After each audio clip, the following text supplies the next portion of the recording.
मकसद एक ही है कि मुस्लिम अक़लियत को, दलितों को और उन गरीबों को, चाहे किसी मज़हब को हो, उनको तंग किया जाए।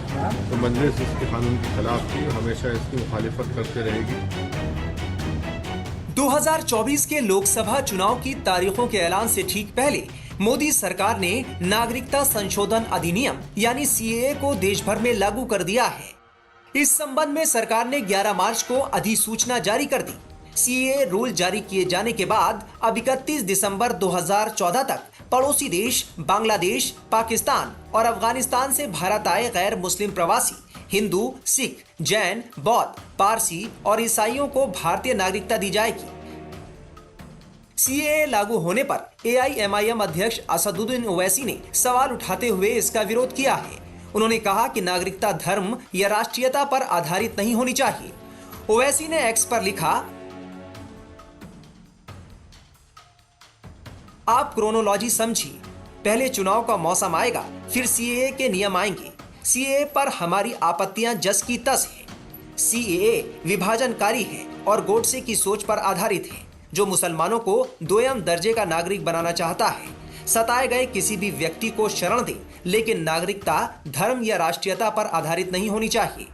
सरकार को बताना चाहिए कि उसने इन नियमों को 5 साल तक क्यों लंबित रखा और अब इसे क्यों लागू कर रही है। एनपीआर, एनआरसी के साथ सीएए का उद्देश्य केवल मुसलमानों को टारगेट करना है, इसका कोई दूसरा मकसद नहीं है। सीएए, एनपीआर, एनआरसी का विरोध करने के लिए सड़कों पर उतरे भारतीयों के पास फिर से इसका विरोध करने के अलावा कोई विकल्प नहीं होगा। ओवैसी के इस बयान से साफ जाहिर हो रहा है कि वो मुसलमानों को भड़काने की कोशिश कर रहे हैं। करीब 1 महीने पहले भी ओवैसी ने सीएए पर बयान देते हुए इसका विरोध किया था। ओवैसी का वो पुराना बयान आपको सुनाते हैं। देखिए क्या होगा, जो भी होगा, अवाम ये गलत कानून है, भारत के आइन के खिलाफ है, मजहब की बुनियाद पर बनाया गया है।